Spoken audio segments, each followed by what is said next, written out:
Hello friends, स्वागत है आपका अपने चैनल आज क्लास में। आज की इस वीडियो में देखेंगे सामाजिक विज्ञान के महत्वपूर्ण ऑब्जेक्टिव प्रश्न जो 2021 बोर्ड एग्जाम के लिए काफी महत्वपूर्ण है। और ये वीडियो पार्ट 3 है, पार्ट 1 पार्ट 2 हो गया है। अगर देखना है आपको तो प्लेलिस्ट में जाके आप देख सकते हैं। अगर चैनल पर नए हैं तो चैनल को प्लीज सब्सक्राइब कर दीजिए और जो साथ में बेल आइकन आएगा उसे जरूर प्रेस कर दीजिए ताकि नोटिफिकेशन आप तक पहुंचती रहे। अगर यही नहीं आप प्रेस कीजिएगा तो हम कोई भी वीडियो अपलोड करेंगे आपके पास नहीं पहुंच पाएगा। तो सब्सक्राइब करके बेल आइकन को जरूर दबा दीजिए। आइए देख लेते हैं पहला नंबर प्रश्न। पहला नंबर प्रश्न है, निम्नलिखित में किसको प्राथमिक क्षेत्र कहा जाता है? ए ऑप्शन है सेवा क्षेत्र को, बी ऑप्शन है कृषि क्षेत्र को, सी ऑप्शन है औद्योगिक क्षेत्र को, डी ऑप्शन है इनमें से सभी को। तो यहाँ पे देखिए क्षेत्र कितने होते हैं? 3 क्षेत्र होते हैं। प्राथमिक क्षेत्र, उसके बाद द्वितीय क्षेत्र, उसके बाद तृतीय क्षेत्र। तो प्राथमिक क्षेत्र में क्या क्या आता है? कृषि आता है। प्राथमिक क्षेत्र में क्या आता है? कृषि आता है, मछली पालन आता है, गौ पालन होता है। ये सब जितना कृषि वाला काम होता है ये प्राथमिक क्षेत्र में आता है। और द्वितीय क्षेत्र में क्या आता है? जो औद्योगिक निर्माण होता है वो होता है। और जो कंपनी होती है, जो बिल्डिंग बनते हैं, घर बनते हैं, निर्माण कार्य होता है वो द्वितीय क्षेत्र में आते हैं। और तृतीय क्षेत्र में आता है हम लोग का सेवा क्षेत्र। तो सेवा क्षेत्र में क्या होता है? हम लोग का जो बैंकिंग होता है वो क्या होता है? बैंक आते हैं हम लोग को तृतीय क्षेत्र में। तो यहाँ पे पूछा है प्राथमिक क्षेत्र में क्या आता है? तो प्राथमिक क्षेत्र में आता है जितना भी कृषि से संबंधित कार्य होता है वो प्राथमिक क्षेत्र में आता है। तो यहाँ पे राइट आंसर हो जाएगा हम लोगों का बी ऑप्शन क्या हो जाएगा? सही हो जाएगा। औद्योगिक क्षेत्र किस में आएगा? द्वितीय क्षेत्र में। और ये सेवा क्षेत्र यानी बैंकिंग किस में आएगा? तो ये आएगा तृतीय क्षेत्र में। तो हम लोगों से पूछा है यहाँ पे कि प्राथमिक क्षेत्र में क्या आता है? तो प्राथमिक क्षेत्र में कृषि आता है। कृषि से जितना भी कार्य होता है वो प्राथमिक क्षेत्र में आता है। तो यहाँ पे राइट आंसर हो जाएगा बी ऑप्शन क्या हो जाएगा? सही हो जाएगा। आइए देख लेते हैं अगला नंबर प्रश्न। 2 नंबर, सिखों के 10वें गुरु श्री गोविंद सिंह का जन्म बिहार के किस नगर में हुआ था? ए ऑप्शन है मुंगेर, बी ऑप्शन है खगड़िया, सी ऑप्शन है पटना, डी ऑप्शन है भागलपुर। तो सिखों के 10वें गुरु श्री गोविंद सिंह जी का जन्म पटना में हुआ था। तो यहाँ पे राइट आंसर हो जाएगा सी ऑप्शन क्या हो जाएगा? सही हो जाएगा। आइए देख लेते हैं अगला नंबर प्रश्न। 3 नंबर प्रश्न है, सूचना का अधिकार अधिनियम कानून कब लागू हुआ? ए ऑप्शन है 2004, बी ऑप्शन है 2005, सी ऑप्शन है 2006, डी ऑप्शन है 2007। जो सूचना का अधिकार अधिनियम है वो लागू कब हुआ था? तो 2005 में लागू हुआ था। ये VVI प्रश्न है, आप इसे जरूर याद कर लीजिए। यहाँ पे राइट आंसर हो जाएगा बी ऑप्शन क्या हो जाएगा? सही हो जाएगा। आइए देख लेते हैं अगला नंबर प्रश्न। 4 नंबर प्रश्न है, टीपू सुल्तान कहाँ के शासक थे? ए ऑप्शन है मैसूर, बी ऑप्शन है शिमला, सी ऑप्शन है कश्मीर, डी ऑप्शन है दिल्ली।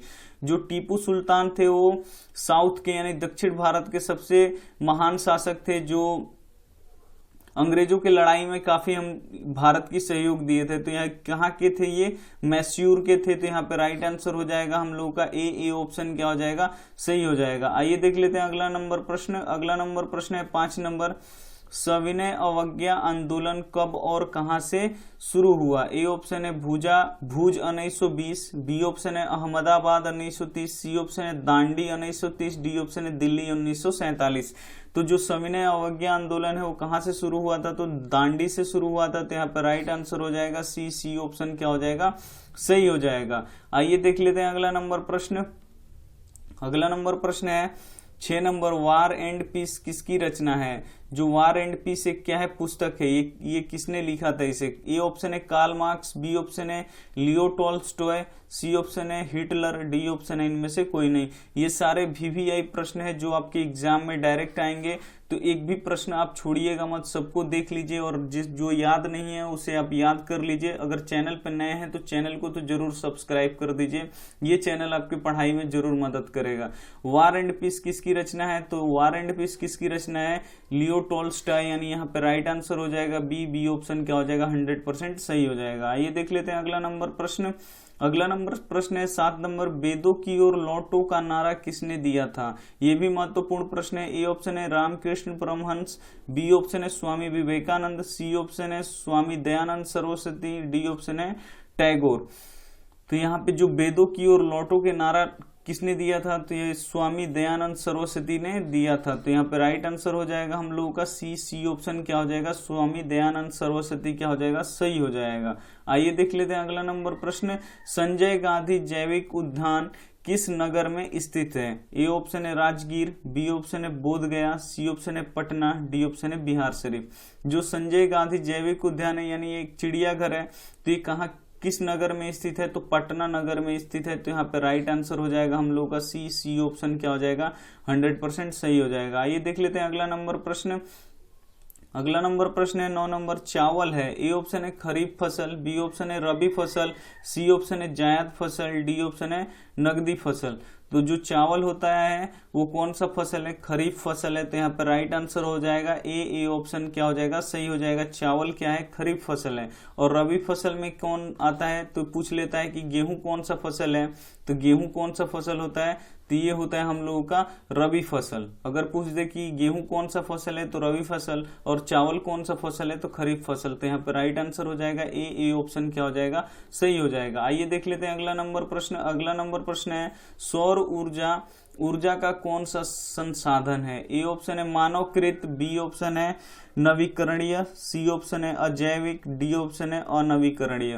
तो यहाँ पे जो सौर ऊर्जा होता है, जो सौर ऊर्जा वो क्या होता है? तो सोलर लगा के हम लोग प्रकाश से बिजली उत्पन्न करते हैं। तो यहाँ पे ध्यान से देखिएगा, तो जो सौर ऊर्जा होता है वो कभी खत्म नहीं होगा, मानव उसे फिर से निर्माण कर लेगा। तो जो मानव उसे फिर से निर्माण कर लेता है उसे क्या बोलते हैं? नवीकरणीय बोलते हैं। अब हो गया कोयला, तो कोयला क्या होता है? एक बार खत्म हो जाने पर फिर दोबारा नहीं मिलेगा, उसे क्या बोलेंगे हम? अनवीकरणीय बोलेंगे। तो सौर ऊर्जा, सोलर तो हम कभी भी बना सकते हैं लेकिन कोयला नहीं बना सकते हैं। तो जो नहीं बनाएंगे वो क्या होगा हम लोग का? अनवीकरणीय, और जो बना लेंगे वो क्या होगा हम लोग का? नवीकरणीय। तो यहाँ पे पूछा है कि सौर ऊर्जा का कौन सा संसाधन है? तो नवीकरणीय, इसे फिर से हम बना सकते हैं। और लकड़ी क्या है? तो लकड़ी भी क्या है हम लोग का? नवीकरणीय है, उसे फिर से हम उपजा सकते हैं। तो यहाँ पर राइट आंसर हो जाएगा बी ऑप्शन क्या हो जाएगा, सही हो जाएगा। आइए देख लेते हैं अगला नंबर प्रश्न। सांप्रदायिक राजनीति आधारित होती है। ए ऑप्शन धर्म पर, बी ऑप्शन जाति पर, सी ऑप्शन क्षेत्र पर, डी ऑप्शन चरित्र पे। तो जो सांप्रदायिक राजनीति जो आजकल हो रहा है हमारे देश में, तो जो सांप्रदायिक राजनीति होती है वो किस पे आधारित होती है? तो धर्म पर आधारित होती है, यानी धर्म पे क्या होता है? आधारित होता है। तो यहाँ पे राइट आंसर हो जाएगा ए ऑप्शन क्या हो जाएगा, सही हो जाएगा यहाँ पे। आइए देख लेते हैं अगला नंबर प्रश्न 12 नंबर प्रश्न है किसने कहा था कि संसाधन होते नहीं बनाए जाते हैं? ए ऑप्शन है जिम्मरमैन, बी ऑप्शन है महात्मा गांधी, सी ऑप्शन है संदीप पांडे, डी ऑप्शन है टैगोर। जो यहाँ पे बोला गया है कि संसाधन होते नहीं बनाए जाते, ये किसने बोला था? तो जिम्मरमैन ने बोला था। तो यहाँ पर राइट आंसर हो जाएगा हम लोग का ए ऑप्शन क्या हो जाएगा, सही हो जाएगा। आइए देख लेते हैं अगला नंबर प्रश्न 13 नंबर प्रश्न है लोकतंत्र की सफलता निर्भर करता है। ए ऑप्शन है नागरिकों की उदासीनता पर, बी ऑप्शन है नागरिकों की गैर कानूनी कार्रवाई पर, सी ऑप्शन है नागरिकों की विवेकपूर्ण सहभागिता पर, डी ऑप्शन है इनमें से कोई नहीं। जो लोकतंत्र होता है जिसमें हम वोट करते हैं उसमें अपने विवेकपूर्ण हम लोग जो दिमाग लगा के हम लोग जो वोटिंग करेंगे उसमें भाग लेंगे, वही क्या है लोकतंत्र की सफलता है। किसी के बहकावे में नहीं आए, वही क्या है हम लोग का लोकतंत्र की क्या है, सहभागिता है। तो यहाँ पे राइट आंसर हो जाएगा सी ऑप्शन क्या हो जाएगा, सही हो जाएगा। जो अच्छा काम करेगा उसी को वोट देंगे, यही हम लोग का क्या होना चाहिए, विवेक होना चाहिए। तो यहाँ पे राइट आंसर हो जाएगा हम लोग का सी। और यही लोकतंत्र भी कहता है कि जिसको आप मन करे, जो अच्छा लगे आपको उसी को वोट दीजिए, किसी के दबाव में वोट नहीं देना है। आइए देख लेते हैं अगला नंबर प्रश्न 14 नंबर। किसने कहा था कि बिहार के बिना भारत का विकास संभव नहीं है? ए ऑप्शन है APJ Abdul Kalam, B option है नरेंद्र मोदी, सी ऑप्शन है राजेंद्र प्रसाद, डी ऑप्शन है महात्मा गांधी। किसने कहा था कि बिहार के बिना भारत का विकास संभव नहीं है? तो किसने कहा था? तो एपीजे अब्दुल कलाम, जो पूर्व राष्ट्रपति भी रह चुके हैं। तो यहाँ पर राइट आंसर हो जाएगा ए ऑप्शन क्या हो जाएगा, सही हो जाएगा। आइए देख लेते हैं अगला नंबर प्रश्न। अगला नंबर प्रश्न है भारत का सबसे बड़ा बंदरगाह है। तो बंदरगाह किसे बोलते हैं? तो देखिए जहां पे पानी वाला नाव, जो पानी जहाज होता है, जहां पे आके रुकता है, यानी उसका स्टेशन, जहाँ पे रेल आके रुकता है जो स्टेशन होता है, वैसे ही पानी जहाज का भी स्टेशन होता है जहाँ पे वो नाव आके रुकता है, उसे क्या बोलते हैं हम, बंदरगाह बोलते हैं, जो नदी के किनारे या समुद्र में होता है। तो भारत का सबसे बड़ा बंदरगाह कौन सा है? ए ऑप्शन है मुंबई, बी ऑप्शन है चेन्नई, सी ऑप्शन है कोलकाता, डी ऑप्शन है कंडला।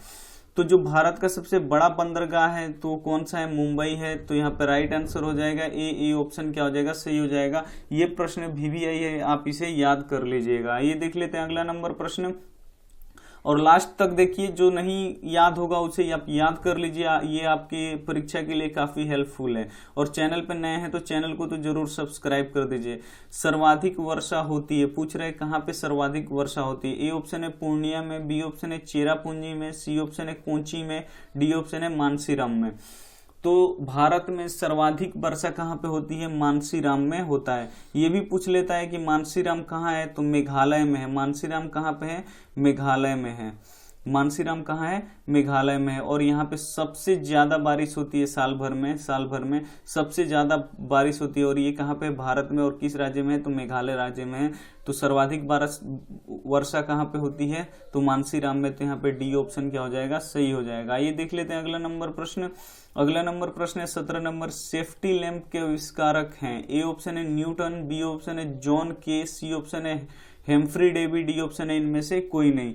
जो सेफ्टी लैंप होता है उसका आविष्कार किसने किया था? तो सेफ्टी लैंप का आविष्कार किसने किया था? तो हेम्फ्री डेवी ने किया था। तो यहाँ पे राइट आंसर हो जाएगा हम लोगों का सी ऑप्शन क्या हो जाएगा? सही हो जाएगा। आइए देख लेते हैं अगला नंबर प्रश्न। अगला नंबर प्रश्न है भारतीय राष्ट्रीय कांग्रेस की स्थापना कब हुआ था? ए ऑप्शन है 1885, बी ऑप्शन है 1890, सी ऑप्शन है 1895, डी ऑप्शन है 1900। जो भारतीय राष्ट्रीय कांग्रेस है उसका स्थापना कब हुआ था? तो 1885 में हुआ था। और किसने किया था? तो ए.ओ. ह्यूम ने किया था। ए.ओ. ह्यूम ने किया था भारतीय राष्ट्रीय कांग्रेस की स्थापना। और कब किया था? तो 1885 में किया था। तो इसका राइट आंसर हो जाएगा ए ऑप्शन क्या हो जाएगा? 100% सही हो जाएगा। ये भी पूछ लेता है कि भारतीय राष्ट्रीय कांग्रेस की स्थापना किसने किया था? तो ए.ओ. ह्यूम ने किया था। आइए देख लेते हैं अगला नंबर प्रश्न 19 नंबर प्रश्न है कागज का आविष्कार किस देश में हुआ था? ए ऑप्शन है चीन, बी ऑप्शन है जर्मनी, सी ऑप्शन है जापान, डी ऑप्शन है रोम। जो कागज होता है, कागज का आविष्कार किस देश में हुआ था? तो कागज का आविष्कार चीन में हुआ था। तो यहाँ पे राइट आंसर हो जाएगा ए ऑप्शन क्या हो जाएगा? सही हो जाएगा कि कागज का आविष्कार कहाँ पे हुआ था? चीन में हुआ था। और मुद्रा का सबसे पहले उपयोग कहाँ पे हुआ था? कागजी मुद्रा कहाँ पे बना था? तो वो भी कहाँ पे हुआ था? तो चीन में हुआ था। और सबसे पहले प्रिंट यानी छपाई कब हुआ था? यानी मुद्रा छापना हो या किताब छापना हो, ये सब कहाँ पे हुआ था? तो ये भी सबसे पहले कहाँ पे हुआ था? तो चीन में हुआ था। तो इस सारे का आंसर क्या होगा? चीन होगा। तो यहाँ पे ए ऑप्शन क्या हो जाएगा? सही हो जाएगा। आइए देख लेते हैं अगला नंबर प्रश्न। अगला नंबर प्रश्न है काफी इंपॉर्टेंट, ग्राम कचहरी का प्रमुख कौन होता है? ए ऑप्शन है पंच, बी ऑप्शन है सरपंच, सी ऑप्शन है प्रमुख, डी ऑप्शन है न्याय मित्र। तो ग्राम कचहरी का प्रमुख कौन होता है? तो ग्राम कचहरी का प्रमुख कौन सा होता है? तो सरपंच होता है। तो यहाँ पे राइट आंसर हो जाएगा बी ऑप्शन क्या हो जाएगा? सही हो जाएगा। गांव में जो झगड़े उगड़े होते हैं, जो विवाद होता है, उसका निपटारा कौन करता है? तो सरपंच करता है। तो यहाँ पे राइट आंसर हो जाएगा बी ऑप्शन क्या हो जाएगा? 100% सही हो जाएगा। आइए देख लेते हैं अगला नंबर प्रश्न। अगला नंबर प्रश्न है झारखंड राज्य का गठन कब हुआ था? ए ऑप्शन है 1 नवंबर 2000, बी ऑप्शन है 9 नवंबर 2000, सी ऑप्शन है 15 नवंबर 2000, डी ऑप्शन है 15 जनवरी 2000। जो झारखंड है वो किससे अलग हुआ था? तो ये हुआ था बिहार से अलग हुआ था झारखंड। तो कब हुआ था? कब नया राज्य बना झारखंड एक? तो 15 नवंबर 2000 को बिहार से अलग होकर झारखंड एक नया राज्य बना। तो यहाँ पे राइट आंसर हो जाएगा हम लोगों का यहाँ पे सी ऑप्शन क्या हो जाएगा? सही हो जाएगा। और यहाँ पे देखिए अभी तत्काल में भारत में कितने राज्य हैं? तो भारत में अभी कितने राज्य हैं? 28 राज्य हैं। और कितने केंद्र शासित प्रदेश हैं? तो केंद्र शासित प्रदेश कितने हो गए हैं? 9।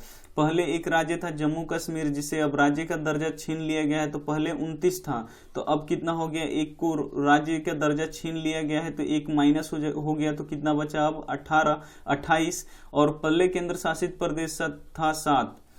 पहले केंद्र शासित प्रदेश कितना था? 7। लेकिन अब 2 और बढ़ गया है। जम्मू कश्मीर को 2 भागों में बांट दिया गया है। तो वो कितने भागों में बट गया है? 2 भागों में। तो 7 और 2 कितना हो गया? 9।